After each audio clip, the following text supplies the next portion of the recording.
Love you, pare.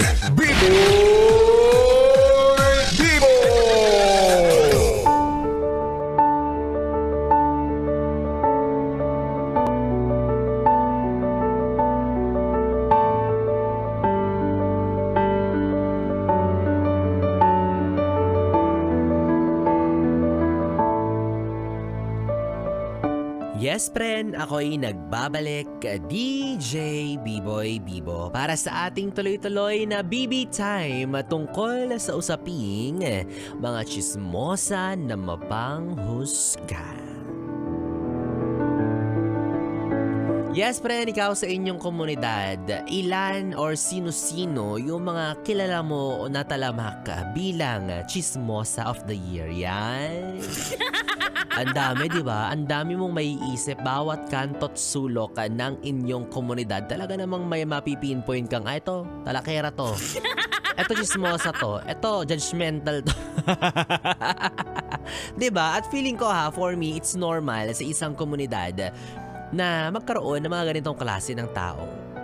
But, on our topic tonight, ang pag-uusapan natin ay yung mga chismosa na mapanghusga. O kasi 'di ba iba-ibang variant yan sila. May chismosa na talaga namang tagapaghatid lang ng totoong balita, 'di ba? Yung mga factual news.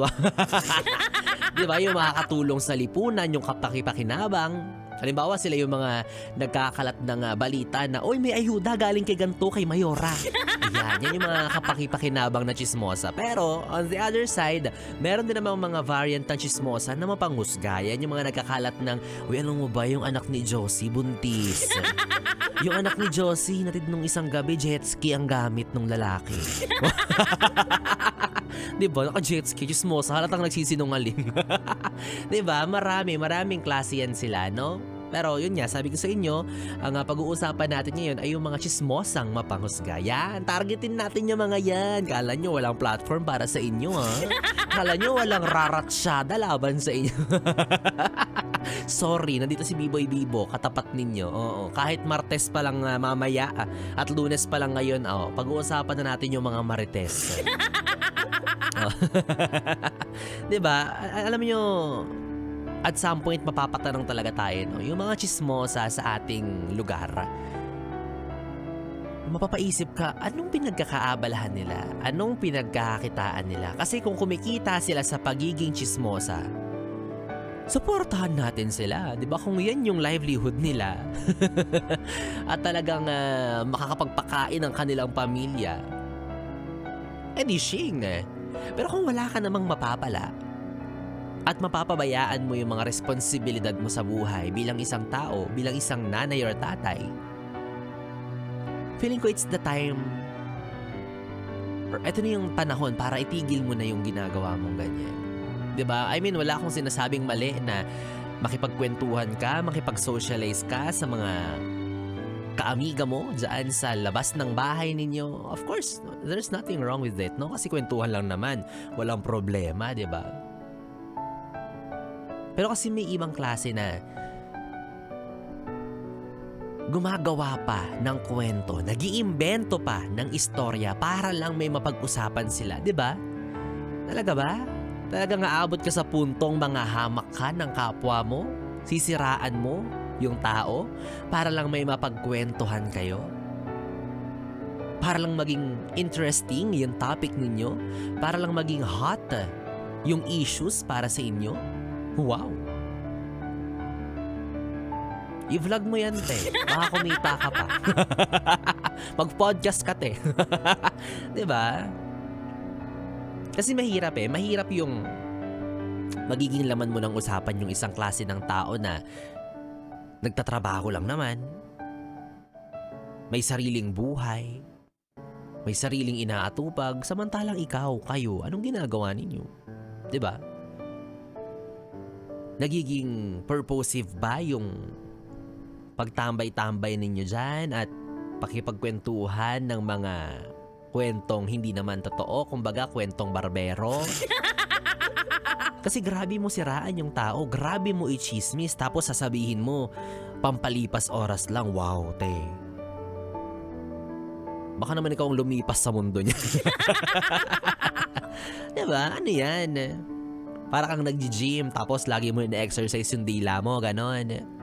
Ako ko ba sabi nga nila, no, ang pagiging marites ay trabahong walang sweldo, walang day off, at kontrata. Pero marami pa rin ang nagkakandara pa na maging kabilang sa kanila. Konting kibot, ichichismis ka kasi meron silang hinahabol na kota, ganon.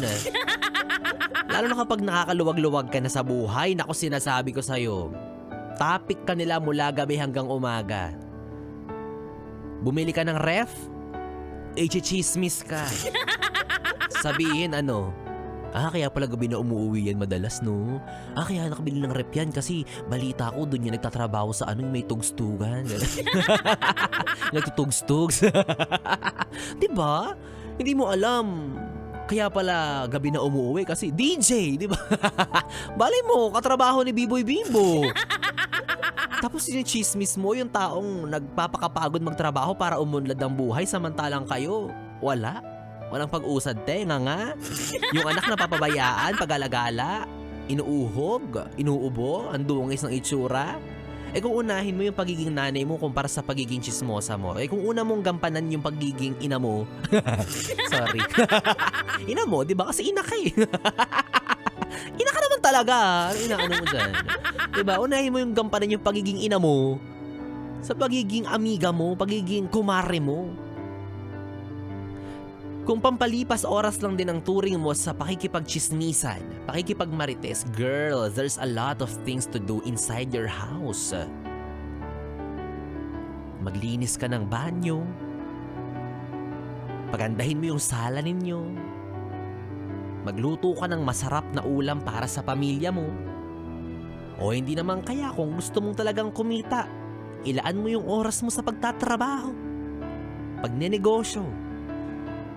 Wag sa bagay na walang kapararakan kasi wala kang mapapala dyan.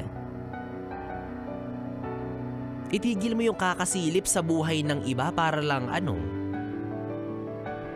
ma-feed yung satisfaction mo na nasiraan ko si ganito kay ganyan-ganyan. Diba? Sa Pilipinas kasi parang bawal umangat no? Magagalit yung mga walang ambag.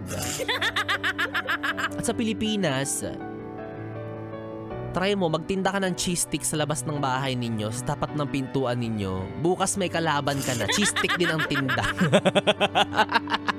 Ganyan no? Ba't kaya ganon? Magtinda ka ng homemade siomay, bukas may katapat ka ng homemade siomay. Oo ko ba, ang hirap, crab mentality kasi tawag dyan diba? Yung naghihilaan tayo pababa, imbes na nag-uplift tayo ng isa't isa. Makita lang na rebanded ka, kumukulot na yung buhok nila sa pagkataranta para lang gumawa ng istorya, para lang gumawa ng kwento kung saan ka kumuha ng pera para magpaganda. Ganyan kami. Ganyan sila. Nadula, sorry. Excuse me, I mind my own business and my business is makimarites. Ay nako, pero bottom line mga yes friend, kung BB, simpleng-simple lang ang usapan natin ngayong gabi. Okay lang naman na makipagkwentuhan. Walang problema dyan, walang masama dyan. It is okay. Nagiging masama lang yan kapag may dinadamay ka ng ibang tao, tapos ginagawan mo siya ng storya na ikasisira ng pagkatao niya sa paningin ng iba. Tumbok. Natumbok natin ang usapan ngayong gabi, di ba? Nagpapakalat ka ng haka-haka, mga kasinungalingan na wala namang totoong basihan. Na makipagkwentuhan ka na lang ng mga bagay na napanood mo sa balita, di ba? Kahit papaano, yun, factual yun. Di ba? Kahit papaano, makakapag-raise pa ng awareness sa inyo, di ba? Pag-usapan mo yung mga pagkakamaling ginawa ninyo noong nakaraang eleksyon, kung sino yung mga binoto ninyo, diba? Discuss something that is, makabuluhan. Paulit-ulit tayo dito. Bukas ganyan ka na naman, may hawak ka na namang walis, naka-rollers ka pa, naka-duster ka, chichismis ka na naman ng mga maling kwento. Kaya ewan ko sa'yo, bahala ka sa buhay mo. Kahit nga minsan, di ba, kahit sabihin mong totoo yung mga kinikwento mo, totoo yung mga pinagkakalat mo, totoo naman talaga na buntis si ganito, minsan hindi pa rin tama Minsan, wala ka pa rin sa posisyon para ipagkalat mo yun, di ba? Wala ka pa rin karapatan na pangunahan yung kwento ng iba. It's not your story to tell. Kung buntis siya, tas pinagkalat mo sa iba, wala na. Sira na malay mo. I-reveal niya pala yun sa Tony Talks. Wala na. Inunahan mo na si Tony Gonzaga. Nauna ka pa nag-interview sa kanya at pinangalat mo sa iba.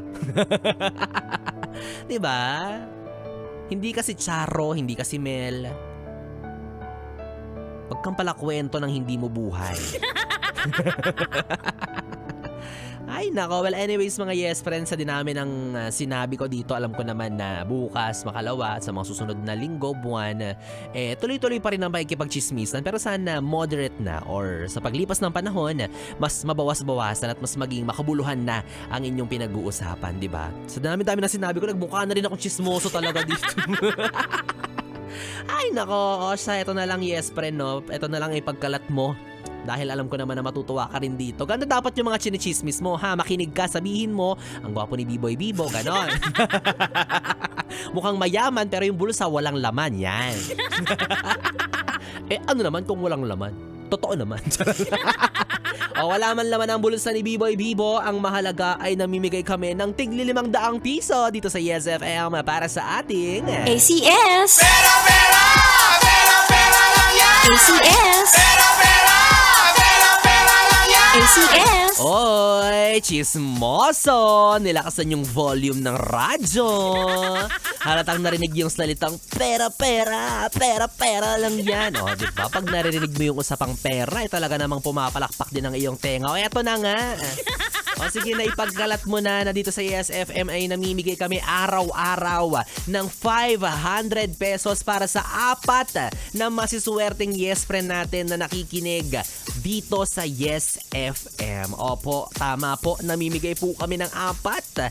4 yan ha, so sumatotal 2,000 pesos every day ang pinamimigay namin. Well, yan yung ipagkalat ko sa ibang istasyon. Yan yung i-chismis nyo sa kanila kasi ang generous kaya namin dito. Apo, namimigay po si Rico Pañero, Sexy Megan, Maria Morena at Laika Barista ng tig 500 pesos. Kaya naman at sa araw na ito, January 26, narito na ang listahan ng mga pangalan ng mga masuwerteng nanalo. Congratulations sa mga pagmumukha ninyo: Marlen Garan, Princess May Carbonel, Jessie Santosidad at Renaline Dulay. Kaya naman ikaw, yes friend, kung gusto mo ring mapabilang ang iyong pangalan sa listahan ng mga nakatanggap ng 500 pesos, syempre ituloy-tuloy mo lang ang pakikinig at pakikitutok sa 101.1 Yes FM at ang pagsuporta at pagtangkilik sa mga produkto ng ACS Manufacturing Corporation like Pride Detergent. Muli ito ay hatid sa atin ng ACS! Pera, pera! Pera, pera lang yan! ACS! Pera, pera! Pera, pera lang yan! ACS! ACS! Pera, nakaka-LSS talaga.